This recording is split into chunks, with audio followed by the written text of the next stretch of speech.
Good morning. Good morning. My name is Peter Cairns. I'm delighted to be able to talk to you today. I'm talking to you from the Cairngorms National Park in the Scottish Highlands.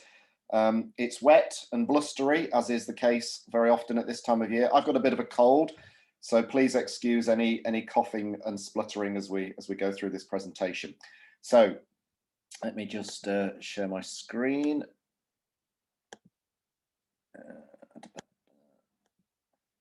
Okay, we should be good to go, I think. So, by way of a quick introduction, as I say, my name is Pete Cairns. I'm the Executive Director of Scotland the Big Picture. We're a charity that works to drive the recovery of nature across Scotland through rewilding in response to the growing climate and biodiversity crises. And if I'm honest, I'd rather my job didn't exist. I'd rather that Scotland the Big Picture didn't exist. But one of the reasons it does exist is this number. Around 10 years ago, 218 countries worldwide were measured for their biodiversity intactness, the completeness of their nature, if you like. And this is where the UK ranked. We're one of the wealthiest and best educated countries in the world, and yet somehow we've become one of the most nature depleted countries in the world. So the reason that Scotland the Big Picture does exist, or the reason that rewilding is even a word, is the degree to which de-wilding has ravaged this country.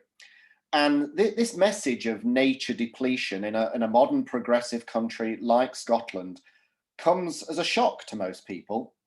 And here's why. This is the Kerrang on the Isle of Skye. This is a global landmark, if you like. This is the idealised Scotland, the Scotland presented to the world, really, on the front of all those glossy tourist brochures.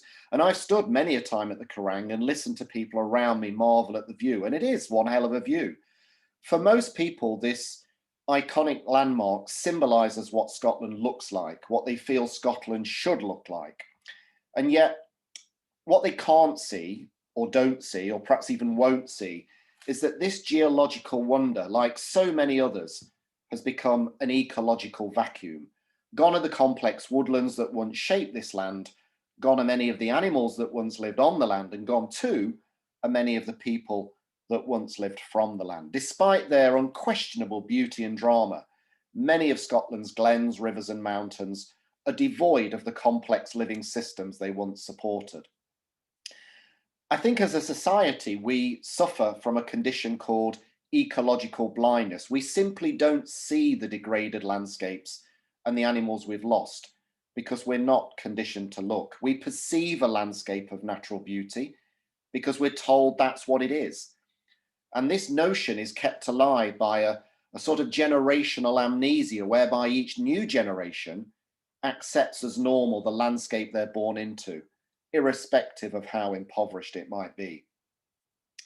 But the reality is that in relatively recent history, Scotland has lost all of its large carnivores, most of its large herbivores. We hold on to just 3% of our native woodland. Many species that were once prolific now teeter on the edge, and our natural habitats are isolated and fragmented.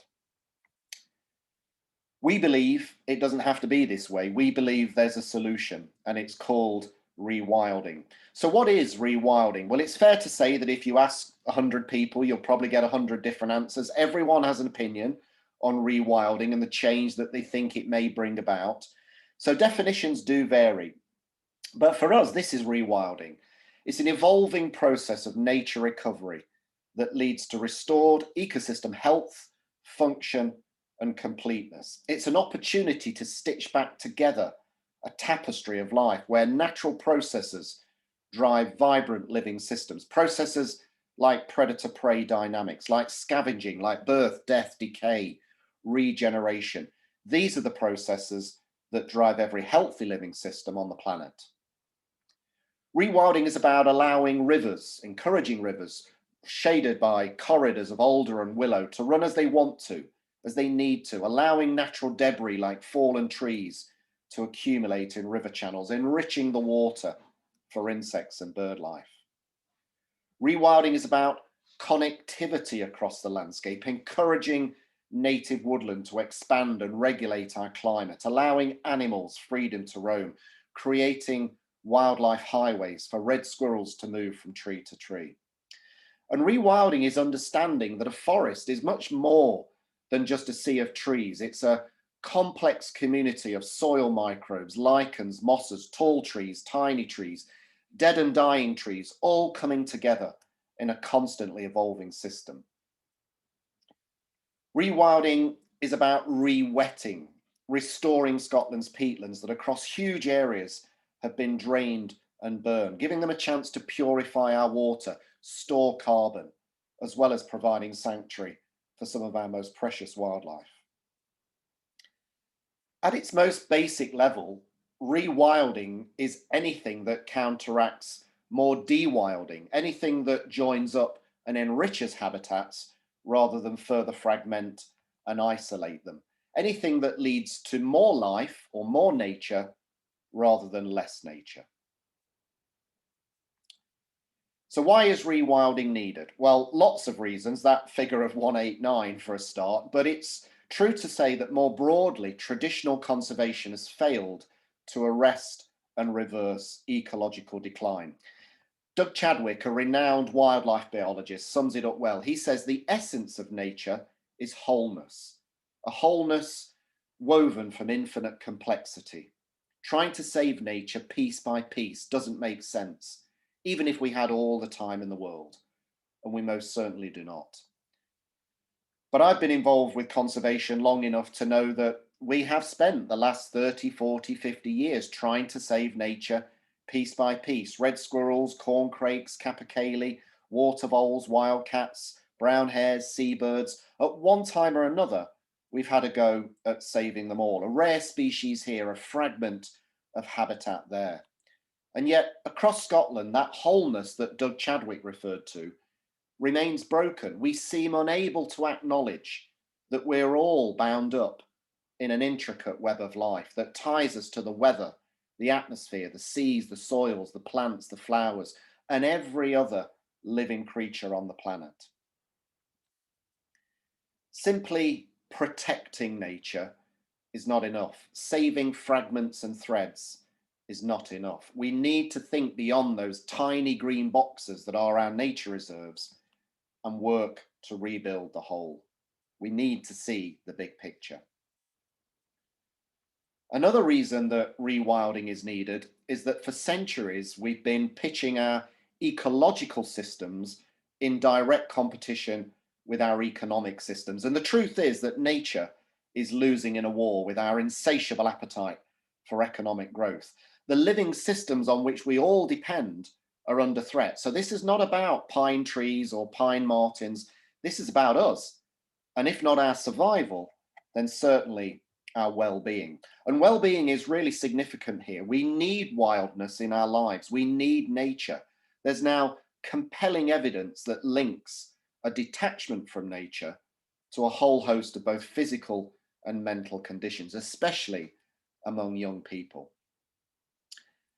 And there's a wider moral issue at work here too. Scotland has stripped its forests, it's drained its wetlands, we've eliminated many species that once lived here. These are all things that we now, quite understandably, sit in judgment on. We rightly condemn those things in other countries, but our moral integrity in judging those countries is summed up by that figure of 189.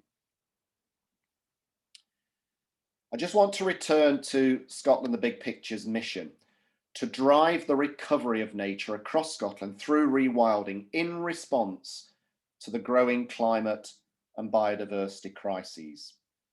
Those crises are inextricably linked. Climate breakdown and global nature loss are two sides of the same coin. We can't fix one without fixing both.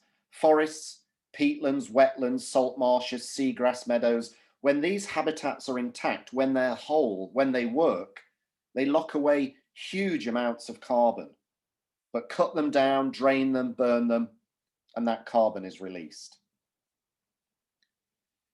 2021 marked the beginning of the United Nations Decade on Ecosystem Restoration. This is the first time there's been a global movement to restore and recover our degraded living systems. And I believe that Scotland has a duty as well as an opportunity to lead the way and become a nation where rewilding delivers benefits for nature, for climate, and for people.